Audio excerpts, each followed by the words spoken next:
Friends నమస్తే, మీ శ్రీలహరండి. ఈరోజు నేను బెండకాయ ఫ్రై చేసుకుందాం అనుకుంటున్నానండి. చక్కగా రాత్రి చక్కగా చిన్న చిన్న ముక్కలు కోసుకుని ఆరబెట్టానండి ఫ్యాన్ కింద.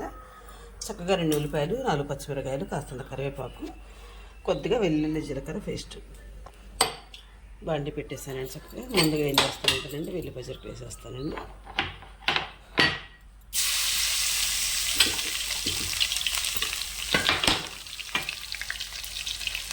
నెక్స్ట్ వచ్చి పచ్చిమిరకాయలు వేస్తానండి. తర్వాత కరివేపాకు, ఉల్లిపాయలు,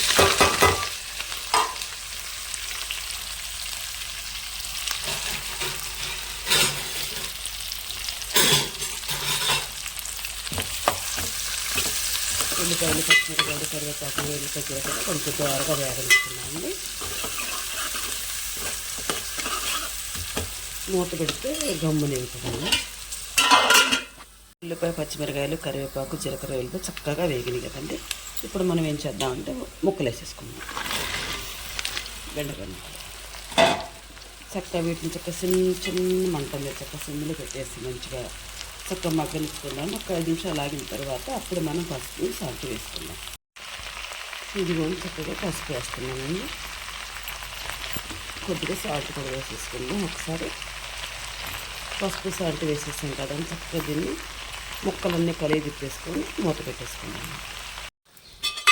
ఇది కొంచెం ఉప్పు, పసుపు వేసిన తర్వాత ఈ విధంగా చక్కగా మగ్గుతున్న కూర చిన్న మంట మీద ఉడుకుతుందామండి. కూరని కాదు బెండకాయ ఫ్రై లేట్ పడుతుందండి. ఫ్రై అంటే ఎప్పుడు కాదండి, ఇగురు కూరలాగా చేస్తాం అన్నంలో కలిసేటట్టుగా.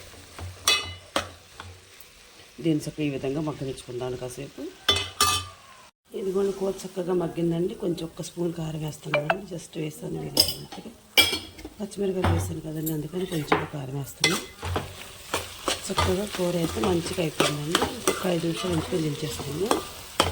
నేను చేసే విధానం మీకు నచ్చితే నాకు ఒక లైక్ ఇవ్వండి. Please subscribe.